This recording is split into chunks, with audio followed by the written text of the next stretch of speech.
बीकानेर से आ रही बड़ी खबर का रुख करेंगे। कैंपेन कमेटी चेयरमैन और मंत्री गोविंद मेघवाल के बयान पर कांग्रेस की माफी। एआईसीसी के प्रवक्ता सुरेंद्र राजपूत ने मांगी माफी। कहा हो सकता है उनका इंटेंशन कुछ अलग रहा हो, लेकिन कांग्रेस महिलाओं के प्रति इस तरह की धारणा नहीं रखती, इसलिए मैं माफी मांगता हूं। Campaign committee chairman Govind Meghwal की अति उत्साह में दे गए थे बयान। आडवाणी की तुलना कर दी थी विधवा चाची से, और हमने कल आपको ये जानकारी दी भी थी, सुनाया था कि वॉर रूम में बैठक होने के बाद क्या कहा था गोविंद मेघवाल ने। उन्होंने एक के बाद एक बीजेपी पर ताबड़तोड़ प्रहार करे।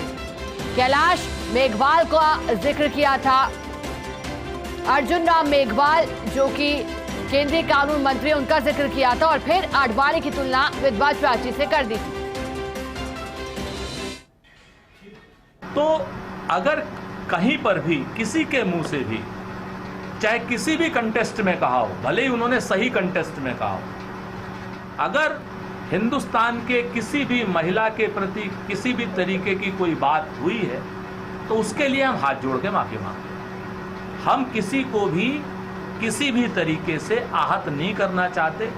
विधवा मेरे घर में भी है और विधवा आपके घर में भी अपनी जगह। देखिए, मैंने बहुत स्पष्ट कहा कि आज बयान आया अगर कोई, तो उसके बाद अगर हम इस बात का खेद व्यक्त कर रहे हैं और हम खुद भी ये कह रहे हैं कि हमारे घर में भी विधवाएं हैं, तो मेरे ख्याल से उसके बाद फिर बात वो फिजूल की हो जाती है। और हमारे साथ सहयोगी लक्ष्मण राघव बीकानेर से जुड़ गए हैं। लक्ष्मण, गोविंद मेघवाल के बयान का विरोध हो रहा था, बीजेपी के कुछ नेता विरोध जता रहे थे, लेकिन अब माफी आ गई है। क्या कहना चाहेंगे, कैसे देख रहे हैं अब जो माफी मांगी गई है? देखिए, मुझे लगता है सुरेंद्र राजपूत कांग्रेस के प्रवक्ता है, उनकी माफी का मतलब है कांग्रेस की माफी। और निश्चित तौर पर जिस तरीके से वो बात रखते हैं सुरेंद्र राजपूत, यहाँ बड़ा दिल दिखाया है। उन्होंने साफ तौर पर प्रेस कॉन्फ्रेंस में माफी मांगी है और कहा है कि इस तरह के बयान से बचना चाहिए। अगर उनका कुछ भी इंटेंशन रहा हो, कुछ भी कॉन्टेक्स्ट रहा हो, लेकिन कांग्रेस महिलाओं की इज्जत करती है। और इस तरह से विधवाओं का उन्होंने जिक्र किया कि किसी के घर में भी विधवा हो सकती है, इस तरह की भाषा नहीं बोली जानी चाहिए और मैं माफी मांगता हूं। तो मुझे लगता है एक बड़ा बयान है जो कांग्रेस कहती है।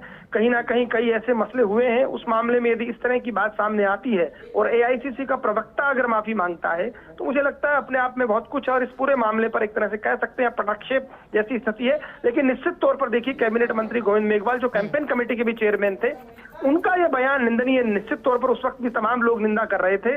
और उसमें केवल पार्टी के नहीं, महिलाओं से भी, अन्य संगठनों के लोग भी इस बात को लेकर कहीं ना कहीं जो है विरोध जता रहे थे। तो मुझे लगता है अब ये एआईसीसी प्रवक्ता ने इस पूरे मसले पर पटाक्षेप जैसी स्थिति ला दी है। बिल्कुल लक्ष्मण, और चाहे कांग्रेस का शीर्ष नेतृत्व या बीजेपी का शीर्ष नेतृत्व, लगातार मंत्रियों और नेताओं को सलाह दी जाती है कि तल्ख टिप्पणी करने से बचे, और जब बात महिला की हो तो फिर ज्यादा संवेदनशील हो जाता है। शुक्रिया लक्ष्मण आपका हमारे साथ जुड़ने के लिए और जानकारी देने के लिए।